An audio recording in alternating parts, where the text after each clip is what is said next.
You're watching SNN, the Suncoast News Network, your local news leader. Welcome back into the news desk. I'm Eric Wilson, filling in for Don Brennan. Let's get right back to your stories.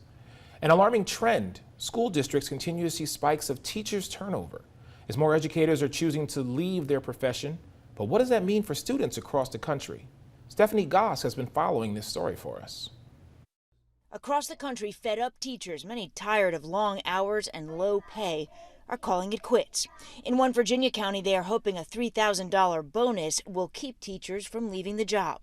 Our teachers work hard, our staff works hard, and they need to be fairly compensated. But they are down more than 150 teachers. It's a similar story in school districts across the country. New numbers from 8 states show how tough things are getting. Last school year, Maryland and Louisiana saw the highest number of resignations in a decade.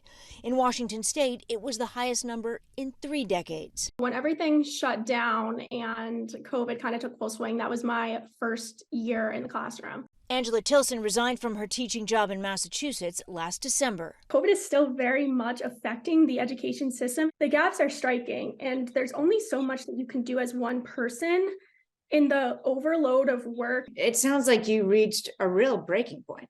Yes, I did. Like many, she shared her story online. There are a mix of reasons. I am not going to miss unreasonable class sizes. I am not going to miss 23-minute lunch breaks. Children are struggling academically. Teacher shortages mean more work. And then there's the pay. Today was my last day as a teacher. I'd like to think it's just a pause, but I honestly don't know right now. In the fall, Sayreville, New Jersey sent out flyers hoping to inspire people to help. 3 retired teachers returned to the job, but the district still has 12 vacancies. We were starting to experience a little bit of the shortage last year, but it seems that we hit the pinnacle this year. Did it get worse? Without a doubt. The key, educators say, is getting young college students to choose the profession. Our message to them is you couldn't ask for a more noble field. If you really want to make an impact on this world, this is where it's to be done. Unbelievable. Well, TikTok has introduced a new premium feature called Series. It's a way for creators to share longer story collections behind a paywall.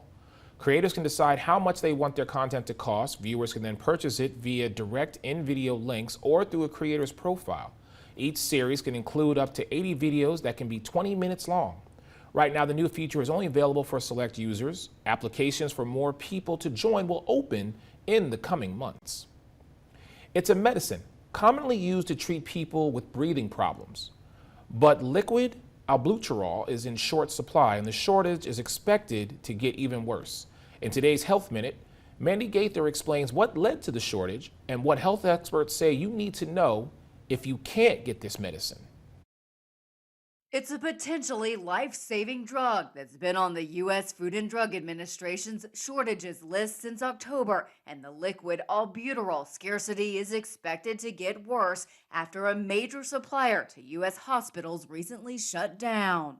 We want to make sure that everyone is prepared and that we get ahead of this problem before it becomes disastrous for so many people. Products from the one remaining major domestic source of liquid albuterol are on back order. Different areas are experiencing different supply issues. At Nationwide Children's Hospital in Ohio, their stock will depend on demand over the next couple of weeks. We continue to receive shipments periodically, somewhat unexpectedly, but ultimately it's something that we are continuing to monitor to make sure that we have the drug that is needed for our patients. Allergist Juanita Mora with the American Lung Association is advising her patients to make sure their albuterol inhaler is on hand and not expired. She says anyone who can't find the liquid form of the medicine can use the inhaler instead. Right now, albuterol inhalers don't seem to be impacted by the shortage. It works just as well at opening up the lungs, especially when there's wheezing, shortness of breath, cough, or inflammation of the airways. Mora says not to panic. Supply priority will be given to hospitals to treat those experiencing emergencies. If you already have albuterol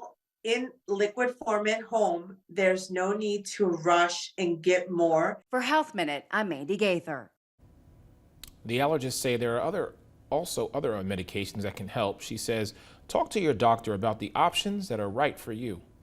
Well, coming up on the evening edition, Chief Meteorologist Justin Mosley with your complete Weather Authority forecast. We'll be right back.